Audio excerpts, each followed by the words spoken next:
They say every neighborhood has secrets. Ours? It started with a car. Not just any car, the Spectre. A cobalt blue masterpiece that gleamed like it didn't belong in suburbia. It wasn't just metal and wheels. It was art. It was my dream. The first morning I pulled into Magnolia Ridge with it, heads turned. Neighbors paused mid-sprinkle. Curtains twitched. I thought it was admiration. But admiration, in a place like this, curdles fast.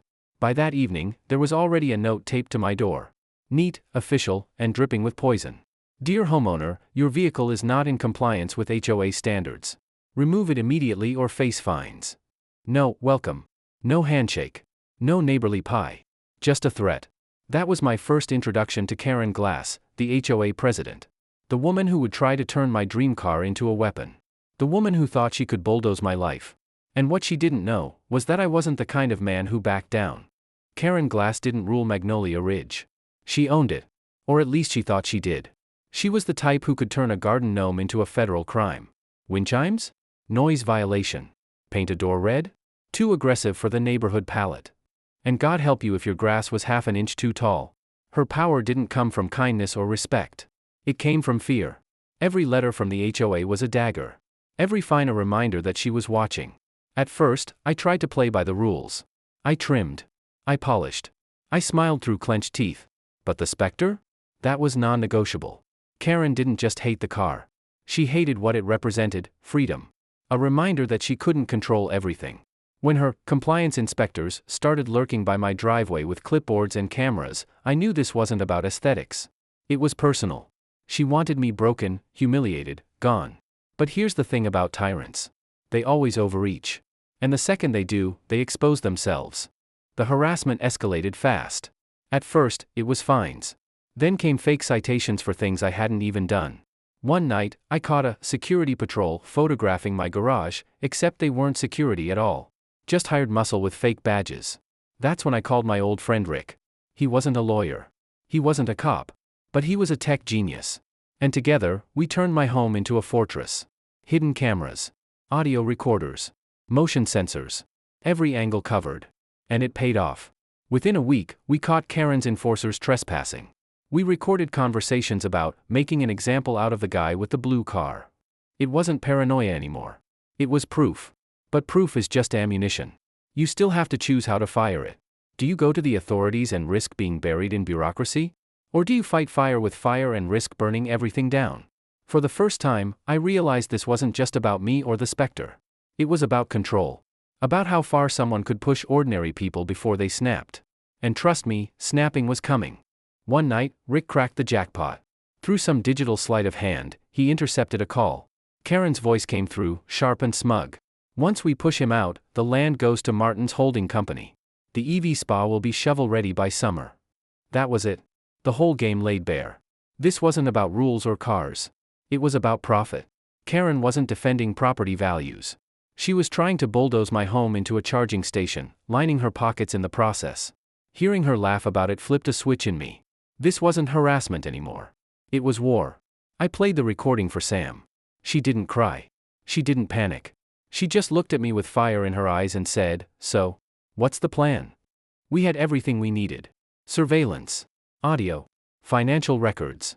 The kind of evidence that could bury Karen 6 feet under red tape. But how to use it? That was the question. Sam argued for the police. Rick argued for exposure.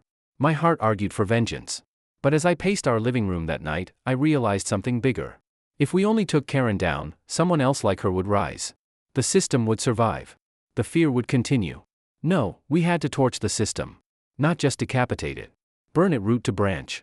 The stage was set, the annual HOA meeting, 1 week away. Karen's crowning ceremony. This time, it wouldn't be her coronation. It would be her trial. For 7 days, Rick and I built a digital bomb, every piece of corruption, every forged invoice, every clip of intimidation. Ready to explode on the projector for all of Magnolia Ridge to see. Meanwhile, Derek, the guy fined for wind chimes, spread whispers. Neighbors who'd been victims began to rally. The neighborhood wasn't just angry. It was ready. The community center was packed. Karen strutted to the podium like a queen addressing her subjects. She started her speech, all fake smiles and corporate jargon, but then, click.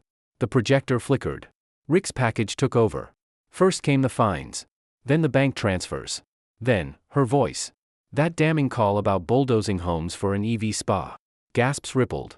Murmurs swelled into outrage. Karen's smile froze. She stammered. She threatened lawsuits. She even tried to cut the feed. But Rick had locked it tight. By the time the last file played, it wasn't just evidence.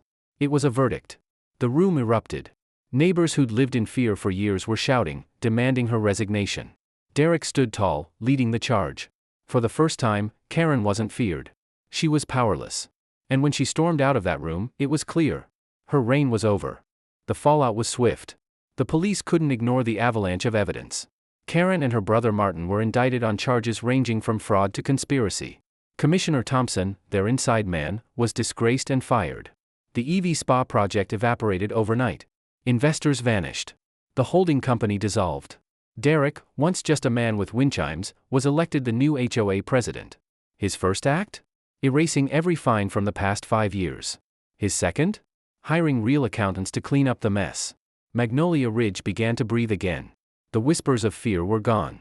In their place, cookouts, block parties, kids playing without parents worrying about citations. It wasn't just recovery. It was rebirth. About a week later, Sam and I sat on our patio. The same spot where Karen's fake guards had once tried to intimidate us. Now, the air was calm. Leaves rustled. Peace. My phone buzzed. A message from Rick. A link to a headline, former HOA president indicted in sweeping corruption case. Justice wasn't abstract anymore. It was real. It was a court date. It was accountability. Sam leaned her head on my shoulder. You didn't just save us. You saved this neighborhood. Later, I went into the garage. The Spectre waited, cobalt blue shining under the lights. No longer a target. No longer a symbol of defiance. Just a beautiful machine. I slid into the driver's seat. Sam joined me. We rolled out onto a quiet street where kids rode bikes and neighbors waved. We weren't prisoners anymore. We were free. And that's when it hit me. How far will a man go to defend his own? All the way. Not just to protect walls and property, but to defend justice, fairness, and community itself. The Spectre glided forward. The road ahead was open. And this time, it was ours.